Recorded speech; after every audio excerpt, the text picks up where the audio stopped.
చందమామ కథ. కాజీ యుక్తి. ఒక నవాబు గారి వద్ద ఒక వజీర్ ఉండేవాడు. ఆయన ఒకనాడు ఎంతో అందగత్తె అయిన ఒక ఆడబానిసను కొన్నాడు. ఈ సంగతి నవాబుకు తెలిసింది. ఆ బానిసను స్వయంగా చూద్దామనే ఉద్దేశంతో నవాబు, ఈ రాత్రికి నేను మీ ఇంటికి భోజనానికి వస్తున్నాను అని నౌకరు ద్వారా తన వజీరుకు కబురు చేశాడు. వజీరు నవాబు గారి కోసం పెద్ద ఎత్తున వంటకాలు, పానీయాలు సిద్ధం చేయించాడు. పానీయాలు అందించటానికి తన కొత్త బానిసను నియోగించాడు.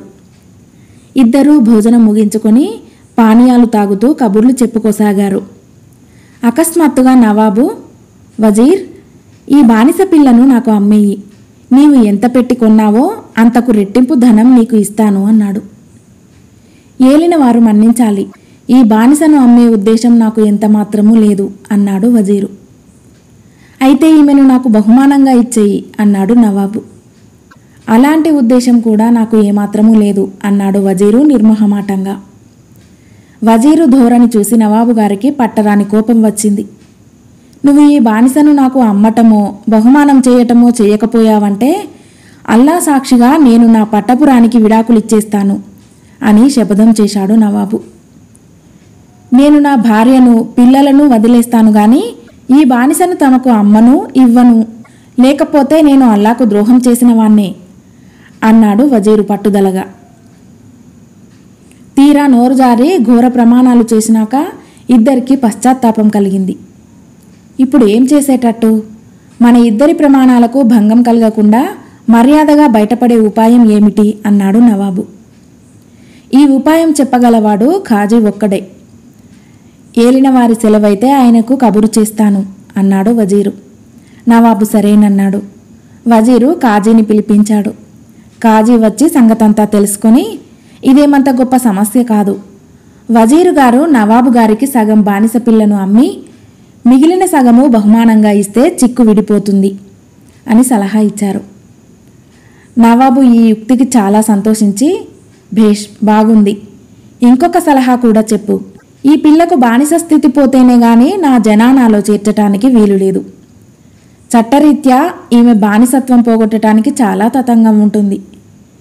దానికి కూడా ఏదైనా సులువు మార్గం త్వరగా ఆలోచించు అని కాజీని అడిగాడు. అందుకు ఒకటే సులువు మార్గం, ఈమెను ఎవరికైనా ఇచ్చి ఇప్పుడే పెళ్లి చేస్తే సరి. ఈమె బానిసత్వం ఈ క్షణమే పోతుంది. వెంటనే ఆ మనిషి చేత ఈమెకు విడాకులు ఇప్పించి ఏలిన వారు ఈమెను తమ జనానాలో చేర్చుకోవచ్చు అన్నాడు కాజీ. చాలా బాగుంది, ఒక భటుణ్ణి పిలిపించు అన్నాడు నవాబు వజీరుతో. వజీరు తన దగ్గర ఉన్న భటుణ్ణి ఒకరిని పిలిపించాడు. అతనికి బానిస పిల్లనిచ్చి అప్పుడే పెళ్లి చేసి కాజీ, ఇక ఈ పిల్ల బానిస కాదు, స్వతంత్రురాలు. ఇప్పుడు ఈమెకు ఈ భటుడి చేత విడాకులు ఇప్పిస్తాము అన్నాడు. కానీ భటుడు ఎందుకు ఒప్పుకోలేదు. నా భార్య చాలా అందగత్తె, ఆమెకు విడాకులిద్దామనే ఉద్దేశం నాకు ఎంతమాత్రమూ లేదు అన్నాడు వాడు. ఎంత బెదిరించినా వాడు లొంగలేదు. నవాబుకు మండిపోయింది.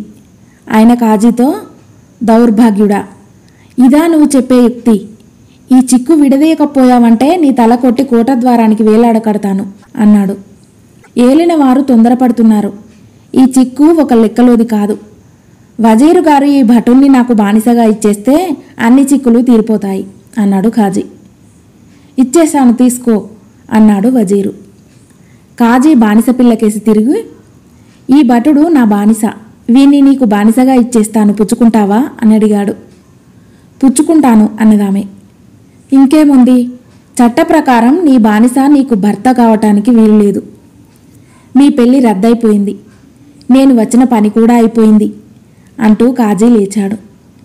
నవాబు కాజీని ఆపి, మాకు న్యాయం చెప్పి సలహా ఇచ్చినందుకు ఇదిగో బహుమానం అంటూ ఒక సంచి నిండా బంగారు నాణాలు పోసి కాజీకి ఇప్పించాడు.